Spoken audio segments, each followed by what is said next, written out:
Now, let me introduce you to another visionary, another leader. Leadership is very important. Jean-Pierre LOUBINOUX is involved, and he was my boss 30 years ago, is involved in the UIC. So it's a special project that he will be telling us all about. I believe I need to switch off my computer. And the floor is yours. Okay. Ça va très bien. Okay. So, well, thank you very much, Gilbert, and hello, everyone. And thanks for the opportunity to open with Don. It's a pleasure and a privilege, this session of Eurotech with some impulse ideas. In a few minutes, I will try to focus on some trends, challenges, and opportunities seen from our UIC window. UIC, as you understand, is the association of all railways in the world. We are representing the worldwide railway community with more than 200 members from 100 countries. We feature, yes, technology, okay. All right, okay. Well, you have the proper person here.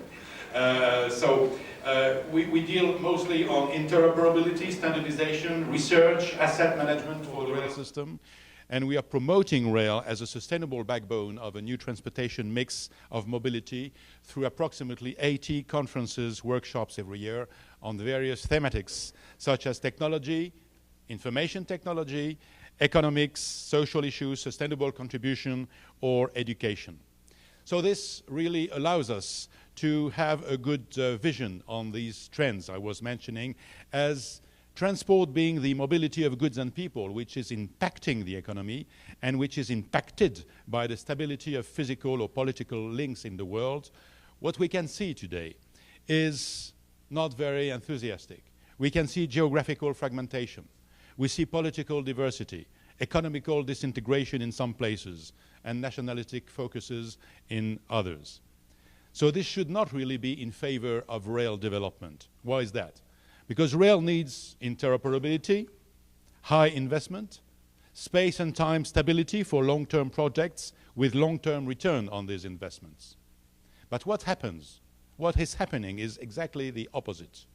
Rail, which has survived the first industrial revolution of the 19th century with steam engine and metallic structures, the energy revolution of the second half of the 20th century with electrification and high-speed systems, and the IT revolution with the global distribution systems, rail is now developing again in the context of this 21st digital revolution century.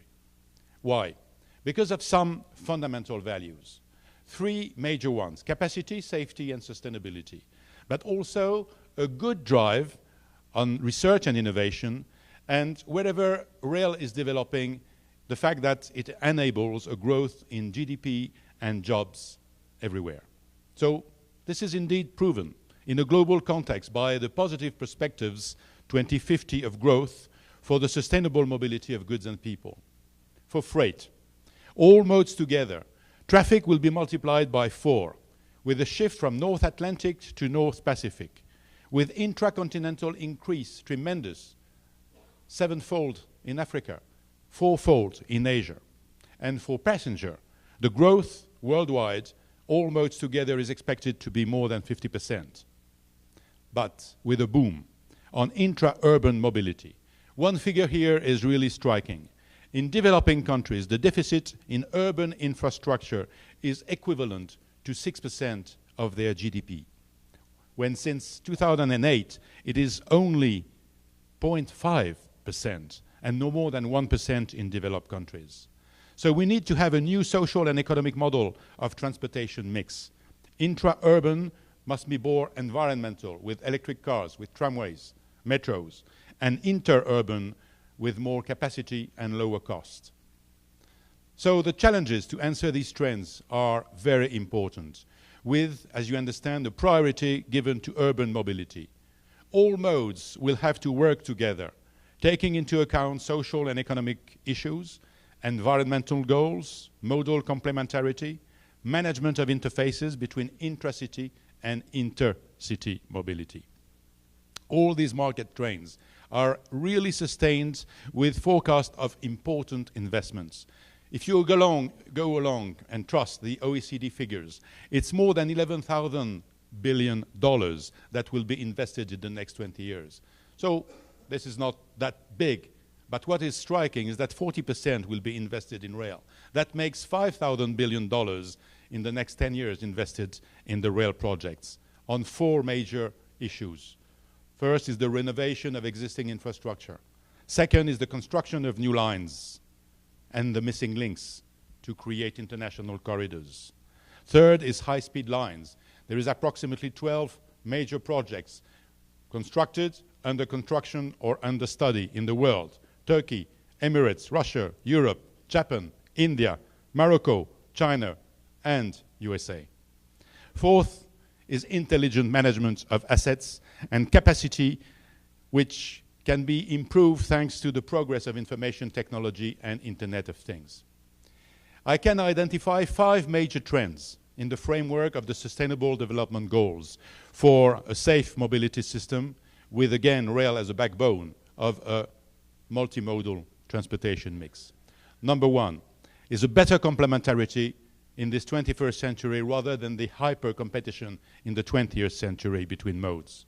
In this perspective, stations, smart stations in smart cities, as we are about to see and understand better in this CES tomorrow, and logistical hubs are the new articulations in this new freight or passenger logistical chains. You know, our logistical cost is about 18% of the value of the product. This is far too high. It should be between 3 and 5%. So there is room for progress, and information technology can help. Second, corridors. Corridors must be developed. Of course, in Europe, there is a number of them, 10 approximately now, and there is more to come. But there is also the Trans-Siberian routes and the OBOR, One Belt, One Road project, proved and developed by China and other cross countries. This latter project links Southeast Asia and Western Europe, is probably the major project of the 21st century. So there is here also a big potential for rail and other modes. And here again, the interfacing of processes and exchanges of data along the corridors will probably be helped and boosted by what Gilbert just mentioned, the blockchain technology. Third, being an actor and a vector of this new industrial revolution of digital inputs, as we were on the 19th century, through the information technology evolution, through the Internet of Things and the blockchain, it is estimated that between 10 and $15 trillion will be added to the global GDP in the next 10 years. The challenge of the big data is not the 3 C's, but the 5 C's for me, which is to collect, to correct, to connect, to correlate, and last but not least, to create. It will impact these big data, services with information and ticketing, predictive maintenance, satellite signaling, and cyber security. Now, fourth trend, we have to capitalize on the fact that rail is a very sustainable mode of transport. You probably all know that 25% of all CO2 emitted in the world comes from the transportation sector, and rail is only accounting 1% of this. But you probably don't know that by 2050, CO2 emissions will grow by 300%. You don't know that urban saturation is costing an extra $200 billion every year.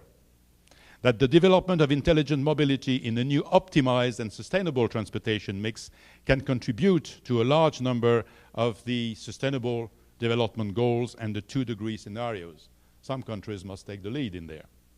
We have to go from mitigation, which means the reduction of CO2, to adaptation, which is building together resilient systems.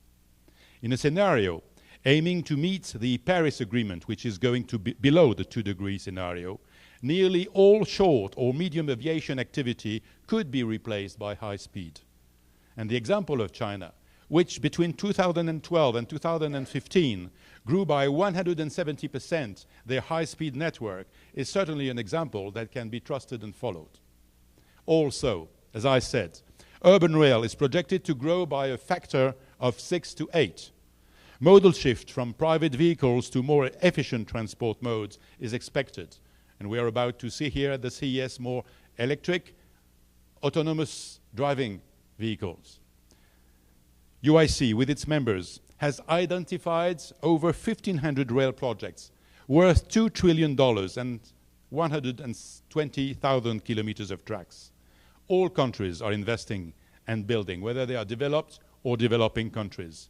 Africa, for example, has the second heavy rail track under construction, 13% of all in the world. And Asia is concentrating 90% of metro track plans or under construction. So investments planned on rail at global level, as I said, is about $5 trillion in the next 10 years. This looks important. It is way too low. It should be around $2 trillion every year. But if you calculate all the savings, all the economies made in comparison to business as usual, these savings over the next 20 years is equivalent to $100 trillion. So here we are a very virtuous circle of investment in mobility. Fifth driver, and I'm coming to the end, is research and innovation. We need boosters. We need boosters like in Europe, the Shift to Rail program, maybe like the EAEC program here, Eurotech. In UIC, we have the International Rail Research Board. Innovation must, in priority, double the capacity of infrastructure, increase by 50% the fiability of equipment, reduce by 50% the life cycle cost, and improve services and again, cyber security. Here, again, this digital input on systems and services can remodel a more efficient partnership between the operators and the manufacturers.